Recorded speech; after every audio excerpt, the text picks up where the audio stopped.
Qu'est-ce que vous faites de beau dans la vie? Moi, mon background, il est en ressources humaines. Je travaille un peu avec des équipes, je fais un peu de gestion des carrières, quand ils veulent évoluer un peu dans l'entreprise, qu'est-ce qui est fait pour eux, qu'est-ce qu'ils aiment pas.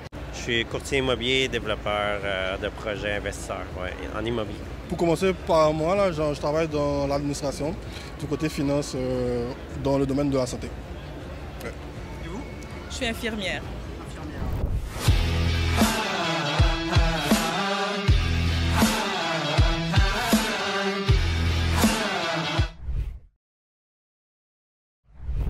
Comment est-ce qu'on fait pour rentrer justement dans ce domaine? Rentrer dans le domaine, honnêtement, moi, je fais juste appliquer par hasard. J'ai jamais été quelqu'un qui était référé ou je suis pas quelqu'un qui avait des contacts. Donc, je faisais juste envoyer mon CV et puis on m'appelait. Puis je pense que dans les entrevues, voilà, ça fonctionnait, on m'engageait. Mais ce que je dirais, c'est les noms des compagnies, les grandes compagnies attirent l'attention.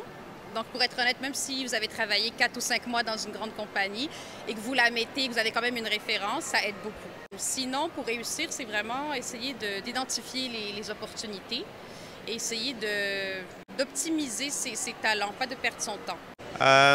Sincèrement, je voulais me partir en affaires, puis dans le temps, c'était juste secondaire 2 qu'il fallait. Moi, j'ai un secondaire 4, fait que j'ai fait un ALC et ça m'a permis de commencer en affaires. J'aime l'architecture, j'aime le social.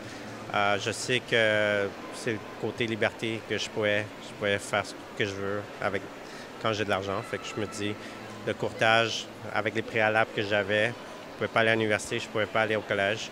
Fait que je me dis, je vais trouver quelque chose qui m'intéressait. Puis j'ai lu un magazine qui parlait de ça. Puis ce magazine-là a changé ma vie. Puis je suis allé prendre le cours tout de suite.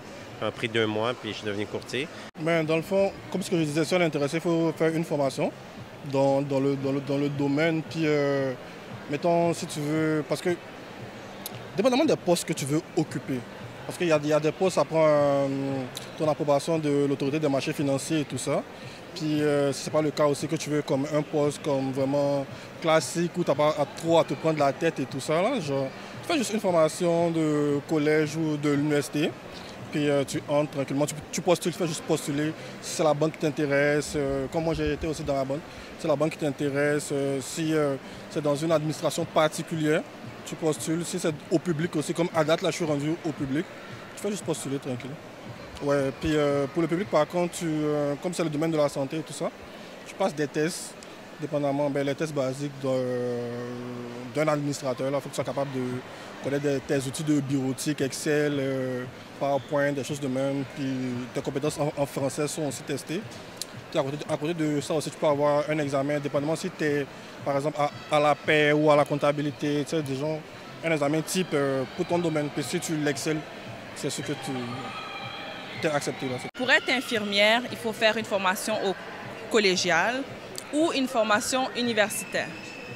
Si on fait la formation universitaire, on a 2 ans au collégial à faire en santé. Et si on veut commencer directement par la formation au collégial, on va être infirmière. Et après ça, on peut continuer à l'université pour devenir infirmière clinicienne. Alors que si on fait le 2 ans de préparation au collégial et ensuite l'université, on finit aussi comme infirmière clinicienne. Et la différence entre l'infirmière et l'infirmière clinicienne, c'est que la clinicienne, elle peut enseigner. Il y a des postes un peu plus intéressants et le salaire est meilleur. Oui, aussi. Exactement. Donc, une fois que la formation est terminée, il faut faire un examen de l'Ordre des infirmières du Québec. C'est un examen qui dure 7 heures et il y a une centaine de questions environ. Et quand tu réussis, il faut avoir 57% minimum pour cet examen-là. Quand tu réussis, là, tu fais partie... Tu es membre de l'Ordre du Québec. Et ensuite, tu fais des entrevues. Dans les entrevues, il y a des tests pour savoir si tu connais ton métier. Ils vont te dire, bon, voilà, un patient fait une crise cardiaque, qu'est-ce que tu dois faire? Donc, c'est ça, les entrevues. Donc, s'ils trouvent que tu réussis l'entrevue, des fois, il y a des tests aussi à informatiser où il faut avoir 60%, 75%, je pense, minimum pour passer. Si tu réussis, là, tu peux accéder dans le domaine. Et c'est pas indiscret, combien est-ce qu'on peut se faire dans ce domaine? Je vais être honnête, c'est sûr que ça commence autour de entre 50 et 55 000 pour commencer la plupart du temps, en étant honnête, qui est pas mal. Je veux dire, chaque salaire a son style ou a des responsabilités qui y sont associées. Puis ensuite, on peut monter jusqu'à, je pense, comme on dit, sky's the limit. Là, si tu deviens gestionnaire ou que tu es promu ailleurs ou transféré dans un département un peu plus, on va dire, plus grand et tout, tu peux monter à 80 000 facilement. Et donc du coup, si je comprends bien, en termes de salaire, on peut espérer entre 50 et 80 000, c'est bien ça, hein? Oui, mais pour être honnête, je pense quand même que monter dans le salaire, dans tout ce qui est ressources humaines et tout, ça prend un peu plus de temps que d'autres professions.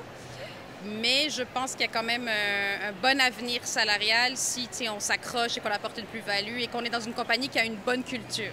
Parce qu'on peut être dans une compagnie qui est réputée comme étant influente et tout ça, mais les opportunités, c'est très subtil en fait. C'est chaque compagnie, elle a sa culture. Brut, tu sais, je peux faire, ça dépend, c'est une business. Tu peux faire, la moyenne des courtiers immobiliers, c'est 55 000, 50 000 environ. Mais si tu es bon, il y a des courtiers qui peuvent générer 500 000 que 1 million de dollars. Je connais des courtiers qu'eux, ils génèrent pour leur équipe 2 millions de dollars. Puis après, ils partagent avec l'équipe. Donc, ça varie énormément, du coup, entre 50 à 2 millions de dollars. Il n'y a pas de limite. Quand tu es en business, il n'y a pas de limite. Si tu veux travailler plus fort, tu veux déléguer, tu peux grossir ta business. Ouais. Et donc, vous, en tant que courtier immobilier, sur une année, peut-être quelle est une tranche approximative de revenus que vous arrivez à générer?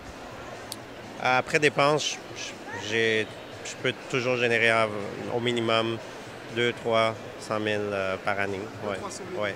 par année. Ouais. Super. On génère plus, mais on a nos dépenses aussi de 40-50 %. Fait que c'est sûr que on doit partager à l'équipe et notre staff. Ouais. Bien, dépendamment de ta formation, de ton diplôme, mettons, en moyenne, je pense que tu peux tourner autour de moyennement de 65 000, de 70 000 l'année. De 70 000? Non, de 70 000 l'année, moyennement. Okay. Mettons, si tu as fait un grand diplôme, tu es allé genre bac, maîtrise, tu peux arriver au moins à 100, 120 pour ta maîtrise et puis tes années d'expérience aussi. Mais sinon, si tu es débutant, tu sais, comme basique, là, tu vas commencer, je pense, avec 1,55 et tout.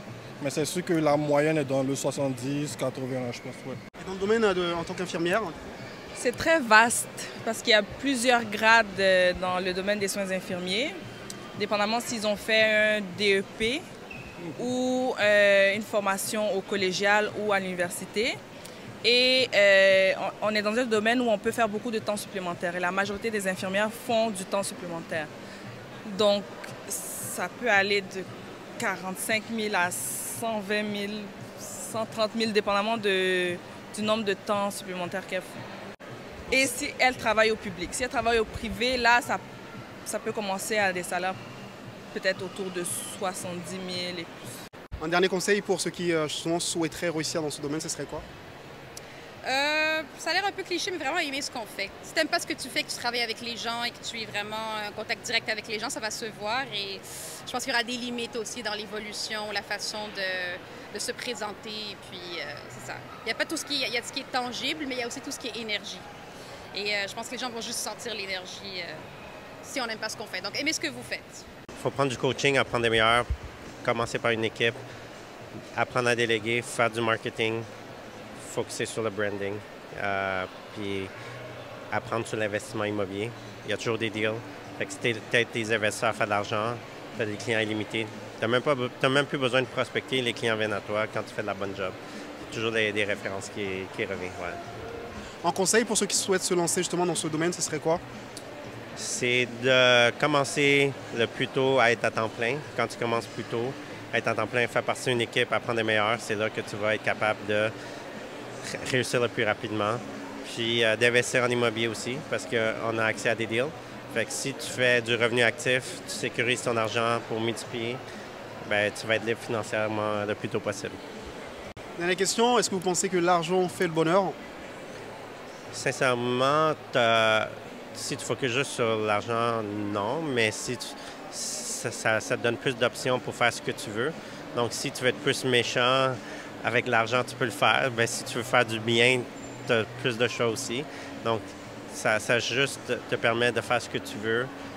Mais s'il y en a qui ont de l'argent puis ils n'ont pas des bonnes valeurs, bien, ils vont juste pas être malheureux. Mais si tu as des bonnes valeurs aux bons endroits, puis que tu sais comment multiplier le bonheur avec des bonnes valeurs, bien, je pense que ça va juste faire plus de bonheur aussi.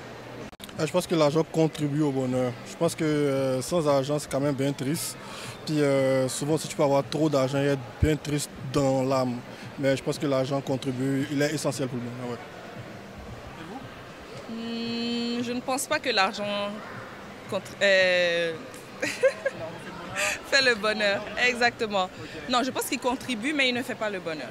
Combien de personnes riches on a vu se suicider, faire des dépressions, etc. Et combien de pauvres, au contraire, vivent très bien leur vie épanouie. Donc non, pour moi, non. D'après vous, comment est-ce qu'on fait pour réussir à Montréal? Est-ce que vous avez des tips éventuellement pour quelqu'un qui souhaite réussir?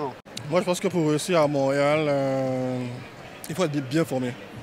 Je pense que c'est quelque chose d'important parce que quand tu es bien formé, là, ça se voit. Ça se voit à la pratique, puis ça te donne une certaine démarcation. Puis que quand tu maîtrises ton sujet, ça t'ouvre naturellement des portes. Puis à côté de ça aussi, mettons, il y a l'éthique, il y a la politesse. Il faut connaître l'éthique, si je peux dire, du Québec. Comment que les gens pensent, tu sais, genre, puis te mettre dans le moule. Tu es bien formé, tu connais l'éthique, comment ça fonctionne. Je pense que ça va aller, c'est bon. Tu veux rajouter quelque chose? Moi, je pense qu'en tant qu'Africain ou immigrant, pour réussir, il faut se mélanger à ceux qui viennent d'ici. Parce que je pense qu'en restant entre nous, on se limite vraiment à beaucoup d'opportunités. Donc, il faut vraiment rester avec les gens d'ici pour mieux comprendre le système et je pense que ça va aider beaucoup à la réussite.